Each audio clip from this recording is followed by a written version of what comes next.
Paris లో Eiffel tower ఎందుకు suicide spot కి మారు పేరుగా మారింది, అలాగే షార్క్ కి బోన్స్ ఎందుకు ఉండవు, అండ్ ఏడ్చినప్పుడు నోస్ లో నుంచి వాటర్ ఎందుకు వస్తాయి, ఎలా వస్తాయి, ఇలాంటి ఇంట్రెస్టింగ్ ఫ్యాక్ట్స్ ఈ వీడియోలో ఉన్నాయి. లాస్ట్ వరకు చూడండి.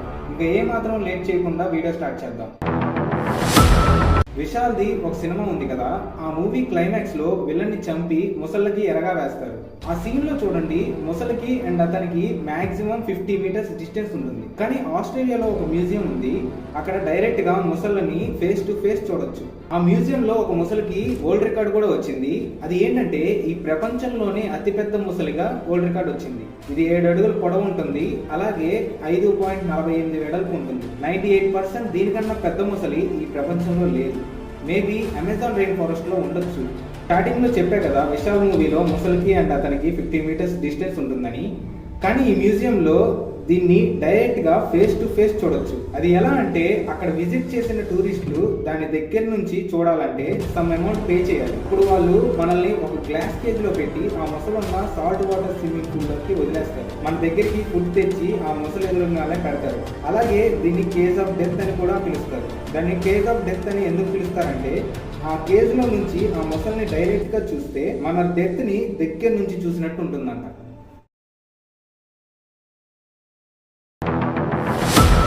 షార్క్ కి అన్ని చేపలకి లాగా బోన్స్ ఉండవంట.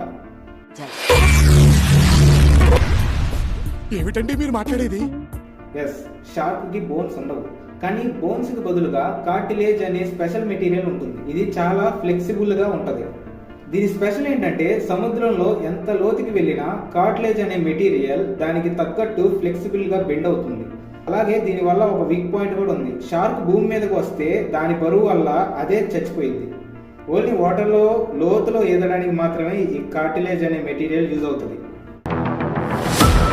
ఎలిసియా క్లోరోటికా ఇది ఒక స్లడ్జ్, అంటే సముద్రంలో ఉండే ఒక నత్త. ఇది యుఎస్ఏలో ఈస్ట్ కోస్ట్ సముద్రంలో ఉంటాయి. దీనికి ఉన్న ప్రత్యేకత ఏంటంటే, దాని ఫుడ్ అదే తయారు చేసుకుంటది. ఎస్, మీరు విన్నది నిజమే.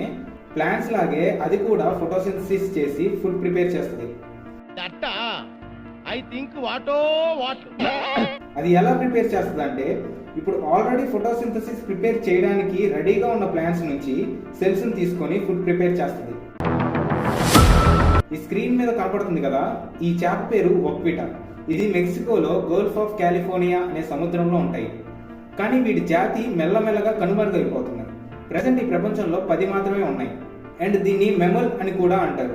మెమల్ అంటే గుడ్లు పెట్టకుండా డైరెక్ట్ గా పిల్లల్ని పెట్టేది అని అర్థం. కాదు, hallucination. yes, first stage of hallucination. Screen మీద చూస్తున్నారు కదా, దీన్ని మ్యాడ్ హనీ అని పిలుస్తారు. దీనికి ఎందుకు ఆ పేరు వచ్చిందంటే, ఈ హనీ తాగిన వాళ్ళకి హెల్యూసినేషన్స్ వస్తాయి. అంటే ఉన్నది లేనట్టు, లేనిది ఉన్నట్లు కనిపిస్తుంది. ఇది నేపాల్లో ఎత్తైన ప్రమాదకరమైన పర్వతాల మీద మాత్రమే దొరుకుతుంది. ఈ తేనె 1 పౌండ్ వచ్చేసరికి $60. కొన్ని స్టడీస్ లో తెలిసింది ఏంటంటే, లేట్ నైట్స్ ఫోన్ యూజ్ చేయడం వల్ల యంగ్ ఏజ్ లోనే చనిపోయే ఛాన్సెస్ ఎక్కువగా ఉన్నాయంట.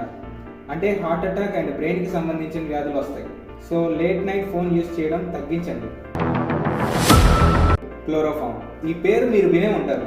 చాలా మూవీస్ లో ఈ క్లోరోఫామ్ స్మెల్ చేశాక వెంటనే స్పృహ తప్పి పడిపోతారు. కానీ ఇది ఫేక్. అది ఫేక్. ఎస్, సైంటిఫిక్ గా క్లోరోఫామ్ స్మెల్ చేశాక స్పృహ పోవడానికి 5 నిమిషాలకు పైగా పడుతుంది. అండ్ వాళ్ళు మళ్ళీ స్పృహలోకి రావాలంటే మాక్సిమం 4 గంటల నుంచి 5 గంటలు పడుతుంది. అలాగే స్పృహ వచ్చాక బాడీ పెయిన్స్ కూడా వస్తాయి. ఆ బాడీ పెయిన్స్ ఎలా వస్తాయంటే, ఒకళ్ళు కర్ర తీసుకొని మన తల మీద కొడితే ఎంత పెయిన్ ఉంటుందో అంత పెయిన్ ఉంటుందంట. అండ్ డోస్ ఎక్కువైతే కోమాలోకి వెళ్ళే ఛాన్సెస్ చాలా ఉన్నాయి. ఇంకా స్కిన్, లివర్, కిడ్నీ అండ్ మన నర్వస్ సిస్టమ్ మీద కూడా ప్రభావం పడుతుంది. ఈ ఫోబియా మాక్సిమం 98% అందరికీ ఉంటుంది. ఇది అర్థం కావాలంటే ఒక ఎగ్జాంపుల్ చెప్తా, జాగ్రత్తగా వినండి.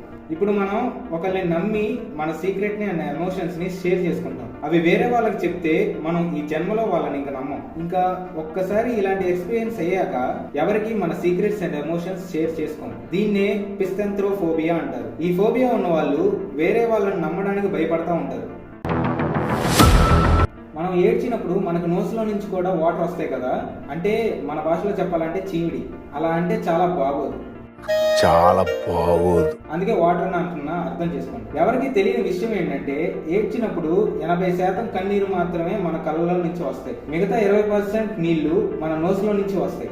అది ఎలా అంటే మన ఐకి కింద ఒక స్మాల్ హోల్స్ ఉంటాయి. ఆ హోల్లో వాటర్ స్టోర్ అయ్యి నోస్ నుంచి వస్తాయి.